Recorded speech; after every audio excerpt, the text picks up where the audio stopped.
بسم اللہ الرحمن الرحیم۔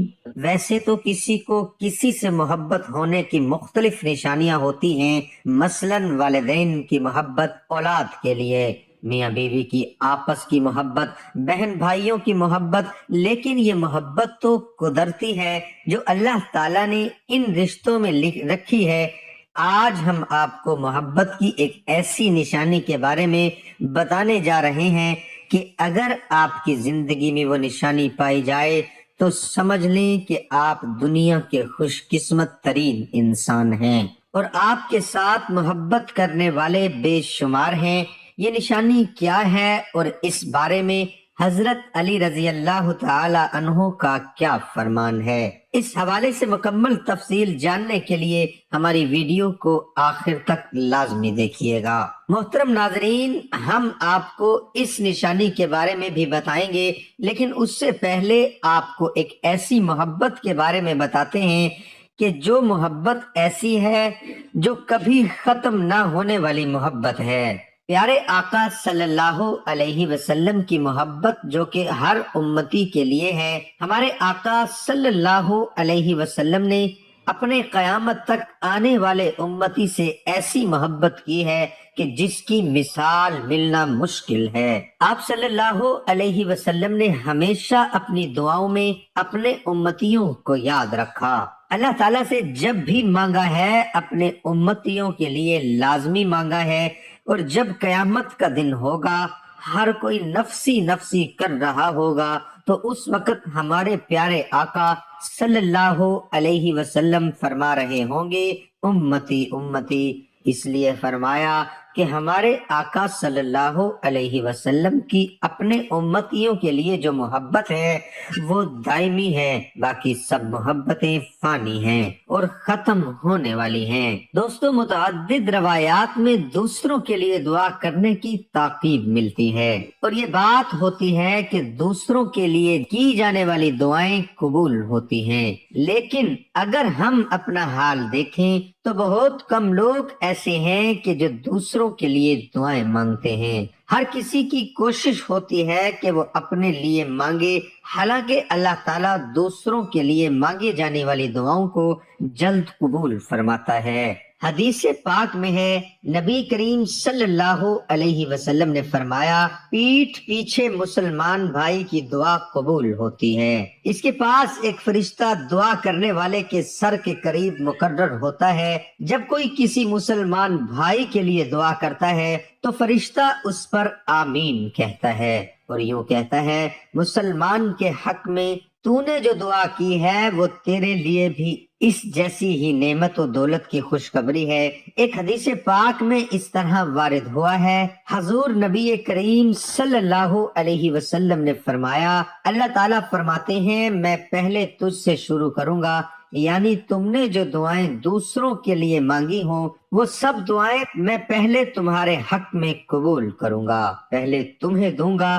اس حدیث پاک سے اندازہ لگائیں کہ اللہ تعالیٰ کو اپنی مخلوق سے کتنی محبت ہے۔ کیسے ہی گناہگار سہی، مگر ان کے لیے دعا کرنے والوں کی دعا قبول کرنے اور اس سے پہلے دینے کا اعلان فرمایا جا رہا ہے۔ اس کے علاوہ اس حدیث پاک میں حقوق العباد اور اخوت اسلامی کا درس بھی دیا جا رہا ہے، یعنی دعا مانگتے وقت صرف اپنے لیے دعا نہ مانگی جائے بلکہ اپنے ماں باپ، بہن بھائیوں اور دوستوں کے لیے دعا مانگی جائے، بلکہ پوری انسانیت کے لیے دعا مانگنی چاہیے۔ بندہ جس سخاوت کے ساتھ اللہ تعالیٰ سے مانگتا ہے اللہ تعالیٰ اس سے اس قدر خوش ہوتا ہے۔ دوستو، جیسا کہ پہلے بھی ذکر کیا گیا کہ پیارے آقا صلی اللہ علیہ وسلم کی زندگی کے مطالعے سے معلوم ہوتا ہے کہ آپ صلی اللہ علیہ وسلم نے ہمیشہ اپنی امت کے لیے اللہ تعالیٰ سے مانگا ہے،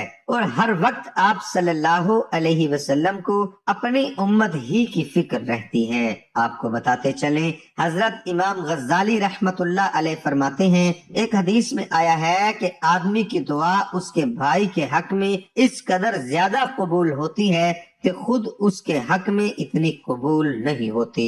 اور فرشتوں سے اپنے لیے دعا کروانے کی بہترین تدابیر کے بارے میں حدیث پاک میں آیا ہے کہ جب کوئی مسلمان اپنے کسی مسلمان بھائی کے لیے خیر و فلاح کی دعا کرتا ہے تو اللہ تعالیٰ کے فرشتے کہتے ہیں یعنی اللہ کے بندے یہی چیز اللہ تجھے بھی عطا فرما دے۔ ہر چیز مسلمان کے لیے کسی بہتری کی دعا کرنا یہ در حقیقت فرشتوں سے اپنے لیے دعا کروانے کی ایک یقینی تدبیر ہے۔ یاد رہے کہ آپ کی زندگی میں جو خوشیاں ہوتی ہیں وہ ان لوگوں کی دعاؤں کا اثر ہوتی ہیں جو آپ کی پیٹھ پیچھے دعائیں کر رہے ہوتے ہیں، اور ان کی دعاؤں کی وجہ سے آپ کو خوشیاں ملتی ہیں۔ اور اکثر اوقات ایسا بھی ہوتا ہے کہ آپ کو اچانک یا پھر غیر متوقع طور پر کوئی خوشی مل جاتی ہے، چونکہ آپ کے عام حالات کے موافق نہیں ہوتی بلکہ غیر معمولی ہوتی ہے۔ اگر آپ کے ساتھ بھی کبھی ایسا ہوا ہے تو جان لیں کہ آپ کے لیے کوئی نہ کوئی دعا مانگ رہا ہے۔ اس بارے میں حضرت علی رضی اللہ تعالی عنہ فرماتے ہیں کہ جب کبھی آپ بہت زیادہ خوشی محسوس کرنے لگو اور آپ کے اندر خوشی کے احساسات زیادہ ہونے لگے تو جان لو کہ کوئی نہ کوئی آپ کے لیے کہیں دعائیں مانگ رہا ہے۔ اس لیے کہتے ہیں کہ خوش قسمت انسان وہ ہے جس کو دوست کی وفا اور ماں کی دعا مل جائے۔ قصہ مشہور ہے کہ حضرت موسیٰ علیہ السلام جب کوہ طور پر اللہ تعالیٰ سے ملاقات کے لیے جاتے تھے، جب حضرت موسیٰ علیہ السلام کی والدہ وفات ہو گئی اور حضرت موسیٰ علیہ السلام اس کے بعد کوہ طور پر ملاقات کے لیے گئے تو غیب سے آواز آئی، اے موسیٰ اب سنبھل کے قدم رکھنا، پہلے تمہارے ساتھ تمہاری ماں کی دعائیں ہوتی تھی لیکن اب تمہارے پیچھے دعا کرنے والا کوئی نہ رہا۔ اس لیے ہمیں ان لوگوں کی قدر کرنی چاہیے جو ہماری پیٹھ پیچھے دعائیں کرتے ہیں۔ ان میں والدین سہر فہرست ہیں جو اپنی اولاد کے لیے ہر دم دعاؤں میں مصروف رہتے ہیں۔ ان کے علاوہ ان میں آپ کی بہنیں، بھائی، دوست اور باقی رشتہ دار بھی شامل ہوتے ہیں۔ اسی طرح سے وہ لوگ جو اللہ والے ہیں، علماء، فقہاء، اولیاء اور لوگ بھی پوری انسانیت کے خیر خواہ ہوتے ہیں، وہ بھی پوری انسانیت کے لیے دعا مانگتے ہیں۔ ہمیں ان کی قدر کرنی چاہیے اور ہمیں بھی اپنی دعاؤں میں ان لوگوں کو شامل کرنا چاہیے۔ محترم ناظرین، مفسرین کا کہنا ہے کہ دوسروں کے لیے مانگی جانے والی دعا ریاکاری سے بعید ہوتی ہے۔ ایسی دعا محض خلوص و محبت کی بنیاد پر کسی کے لیے اس کی پیٹھ پیچھے کی جاتی ہے۔ اس میں اخلاص بہت زیادہ ہوتا ہے، اس لیے غائب کی دعا غائب کے لیے بڑی تیزی سے قبول ہوتی ہے۔ مفسرین کے نزدیک دوسروں سے دعا کی درخواست کرنا بھی مسنون ہے۔ اس لیے کہا جاتا ہے کہ ایسا انسان دنیا کا خوش قسمت ترین انسان بن جاتا ہے جس کے لیے لوگ غائبانہ دعائیں کریں۔ دوستو، یہاں پر آپ کو سب سے زیادہ قبول ہونے والی دعاؤں کے بارے میں ایک حدیث سناتے ہیں۔ حضرت عبداللہ ابن عباس رضی اللہ تعالی عنہ سے روایت ہے، حضور نبی کریم صلی اللہ علیہ وسلم نے فرمایا، 5 دعائیں ضرور قبول کی جاتی ہیں: مظلوم کی، حاجی کی، مریض کی، مجاہد کی، اور ایک مسلمان بھائی کی دعا دوسرے مسلمان بھائی کے لیے۔ اس کے پیچھے جو کی جاتی ہے، یہ 5 دعائیں فرمانے کے بعد پھر حضور صلی اللہ علیہ وسلم نے یوں ارشاد فرمایا، ان دعاؤں میں سب سے زیادہ قبول ہونے والی دعا وہ ہے جو ایک مسلمان بھائی اپنے دوسرے مسلمان بھائی کے لیے اس کی پیٹھ پیچھے کرتا ہے۔ اور آخر میں دوسروں کے لیے دعائیں کرنے کی تاکید کے حوالے سے ایک واقعہ آپ کی خدمت میں پیش ہے۔ حضرت ابراہیم بن ادھم رحمت اللہ علیہ، جو کہ جانے پہچانے ولی اللہ ہیں، یہ واقعہ ان کا واقعہ ہے۔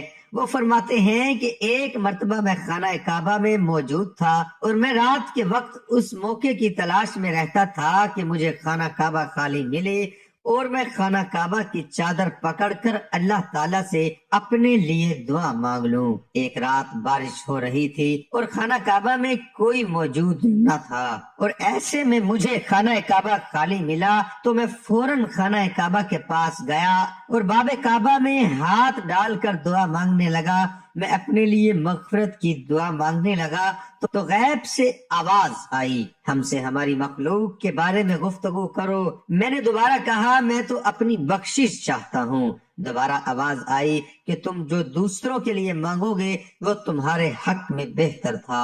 اس واقعے سے معلوم ہوا کہ اللہ تعالیٰ اس چیز کو پسند فرماتا ہے کہ اللہ تعالیٰ کا کوئی بندہ دوسرے بندے کے لیے اللہ سے مانگے، دوسروں کے ساتھ خیر خواہی کرے۔ اور روایات سے یہ بھی معلوم ہوتی ہے کہ جب بندہ دوسروں کے لیے دعا کرتا ہے تو وہ دعا پہلے اس کے لیے قبول ہوتی ہے اور بعد میں دوسروں کے لیے قبول ہوتی ہے۔ اس لیے ہمیں چاہیے کہ جب بھی دعا مانگی جائے تو دوسروں کو اپنی دعاؤں میں لازمی شامل کیا جائے۔ محترم ناظرین، محبت کیا ہے؟ یہ سوال روز زوال سے لے کر آج تک ہر زمانے میں، ہر معاشرے میں اور ہر طبقہ فکر کے لوگ سے کیا جاتا رہا ہے، اور ہر کوئی محبت کی تعریف و تشریح اپنے نقطۂ نظر سے کرتا آیا ہے۔ جو بھی اپنے تجربات اور مشاہدے کی بنا پر محبت کے جس معیار پہ پہنچا اس نے وہیں پہ کہا کہ یہ محبت ہے۔ محبت کی آج تک ایسی جامع تعریف نہیں ہو سکی جو کہ ہر طبقہ فکر کے لوگوں کے لیے قابل قبول ہو۔ میرے خیال میں آج تک محبت کے متعلق جتنی بھی تعریفیں ہو چکی ہیں اس کو قابل قبول اور درست تسلیم کر لیا جائے۔ محبت تو ایک جذبہ ہے، ایک کیفیت ہے، اور جس نے بھی اس کیفیت یا جذبے کو جس طرح محسوس کیا اس کے نزدیک وہی محبت ہے۔ محترم ناظرین، یہ تھی ہماری آج کی ویڈیو۔ ہم امید کرتے ہیں آپ کو ہماری ویڈیو اچھی لگی ہوگی۔ دعا ہے کہ اللہ تعالی ہم سب کو دین حق پر چلنے کی توفیق عطا فرمائے اور ہمارا خاتمہ ایمان پر فرمائے، اور ہمارے پیارے حبیب حضرت محمد مصطفیٰ صلی اللہ علیہ وسلم کے ساتھ پکی اور سچی محبت نصیب فرمائے۔ آمین ثم آمین۔